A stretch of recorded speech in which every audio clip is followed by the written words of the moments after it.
Sizdən xahiş edirik ki, xəbərə keçmədən öncə videonu bəyənin və rəy bölməsində fikirlərinizi bildirin. Dünyada və ölkədə baş vermiş ən son xəbərləri bizdən izləyin. Bunun üçün kanala abunə olmağı və bildiriş simvolunu açmağı unutmayın. İndidən təşəkkürlər. Salam əziz izləyicilər. Sizin üçün yenə vacib və sevindirici xəbərlərlə qarşınızdayım. Azərbaycanda yeni təqaüd təsis olundu. Bu minlərlə insan üçün şad xəbərdir. May ayında isə 14 gün iş olmayacaq. Bu da istirahət planları üçün əla fürsətdir.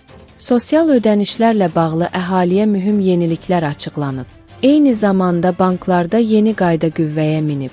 Ətraflı məlumat üçün bizi izləmədə qalın.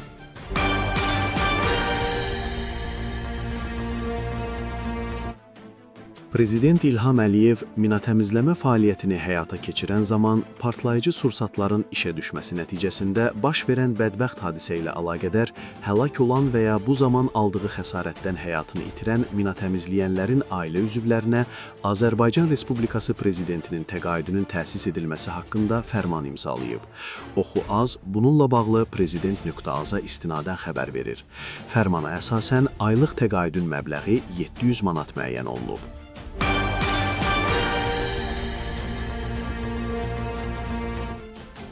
Azərbaycanda Qurban Bayramı və Müstəqillik günü ilə bağlı qeyri-iş günlərinin vaxtı müəyyən edilib.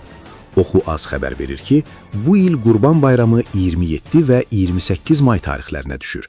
Bununla yanaşı, mayın 28-də ölkədə Müstəqillik günü də qeyd olunur. Əmək və Əhalinin Sosial Müdafiəsi Nazirliyi kollegiyasının qərarına əsasən, Əmək Məcəlləsinə uyğun olaraq bayram günlərinin eyni tarixə təsadüf etməsi səbəbilə əlavə istirahət günü verilib. Bu səbəbdən mayın 29-u da qeyri-iş günü elan olunub. Nəticədə 5 günlük iş qrafiki ilə çalışanlar üçün 27, 28, 29, 30 və 31 may tarixləri istirahət günləri olacaq. Onu da qeyd edək ki, 9 may faşizm üzərində qələbə günü bu il şənbə gününə təsadüf edir. Bu səbəbdən mayın 11-i də qeyri-iş günü kimi müəyyənləşdirilib. Həmçinin Əmək Məcəlləsinin 108-ci maddəsinə əsasən bayram günlərindən əvvəlki iş günlərində iş saatı 1 saat azaldılır. Beləliklə, həftə sonları ilə birlikdə may ayında ümumilikdə 14 gün iş olmayacaq.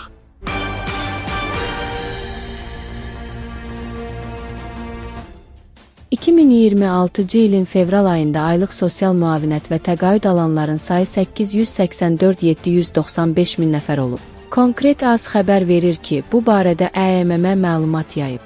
Onların 477.514 min nəfərini aylıq sosial müavinət, 407.281 min nəfərini isə təqaüd alanlar təşkil edib.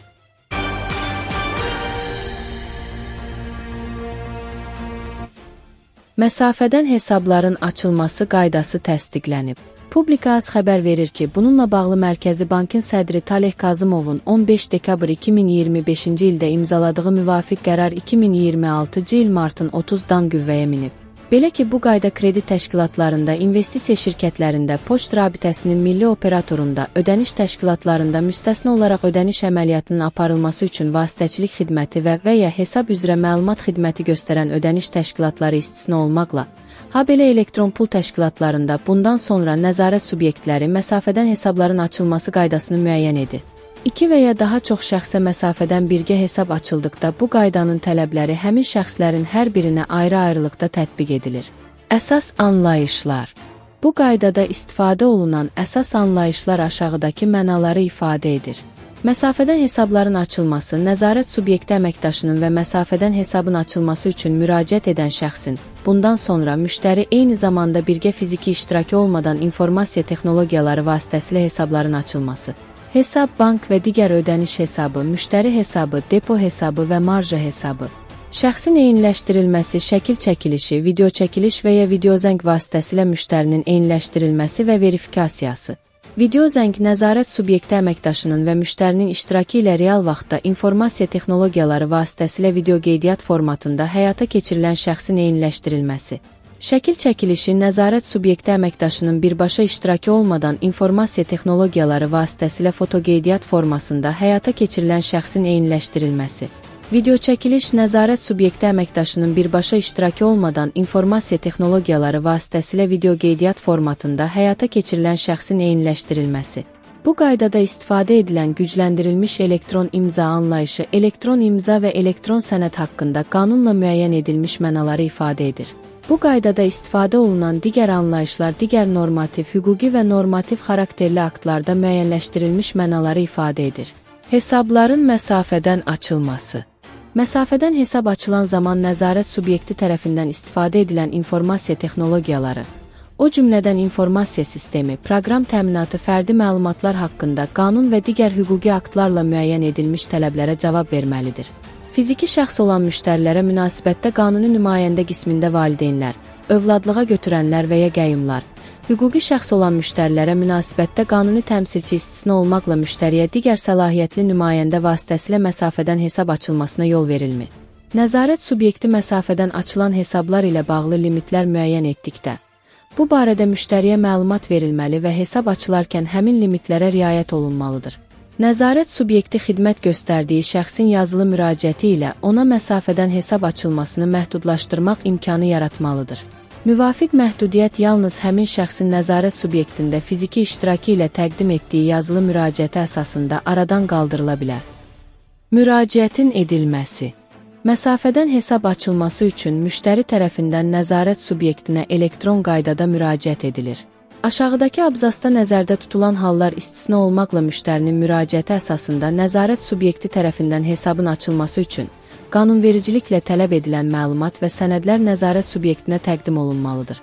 Məlumat və sənədlər elektron formada təqdim edildikdə məlumatlar müştərinin, sənədlər onları tərtib etmiş şəxslərin gücləndirilmiş elektron imzası ilə təsdiqlənmiş formada, kağız daşıyıcıda təqdim edildikdə isə əsli və ya surəti qanunvericiliyə uyğun olaraq təsdiqlənmiş formada olmalıdır. Aşağıdakı hallarda müştəridən məlumat və sənədlərin nəzarət subyektinə təqdim edilməsi tələb olunmur. Nəzarət subyektində daha öncə hesabın açılması zamanı əldə edilmiş müvafiq məlumat və sənədlər mövcud olduqda və bu məlumat və sənədlər müştəri uyğunluğu tədbirlərinin davamlı olaraq tətbiq edilməsi nəticəsində yenilənmiş olduqda, nəzarət subyekti cinayət yolu ilə əldə edilmiş əmlakın leqallaşdırılmasına və terrorçuluğun maliyyələşdirilməsinə qarşı mübarizə haqqında qanuna müvafiq olaraq qəbul edilmiş müştəri uyğunluğu və yeni texnologiyaların tətbiqi zamanı verifikasiya tədbirlərinə, risk faktorlarının müəyyən edilməsinə və müştəri profilinin risk qruplarına aid edilməsinə dair qaydalar, bundan sonra MUT qaydaları, uyğun olaraq tələb edilən məlumat və sənədləri, cinayət yolu ilə əldə edilmiş əmlakın leqallaşdırılmasına və terrorçuluğun maliyyələşdirilməsinə qarşı mübarizə haqqında qanuna müvafiq olaraq üçüncü şəxslərə güvənərək əldə etdikdə, dövlət informasiya sistemlərinə inteqrasiya təmin olunduğu halda nəzarət subyekti tərəfindən müvafiq məlumat və sənədlər həmin informasiya sistemlərindən əldə edildikdə, əldə edilmiş məlumat və sənədlər əsasında nəzarət subyekti tərəfindən MUT qaydalarına uyğun olaraq verifikasiya tədbirləri görülür. Nəzarət subyektinin daxili qaydalarına uyğun olaraq risk qiymətləndirilməsi həyata keçirilir. Risk qiymətləndirilməsi nəticələrindən asılı olaraq prosesə xitam verilməsi halları nəzarət subyektinin daxili qaydaları ilə müəyyən edilir. Əldə edilmiş məlumat və sənədlər əsasında nəzarət subyekti tərəfindən müştərinin fəaliyyət qabiliyyəti, səlahiyyəti və gücləndirilmiş elektron imzası qanunvericiliyə uyğun olaraq yoxlanılır.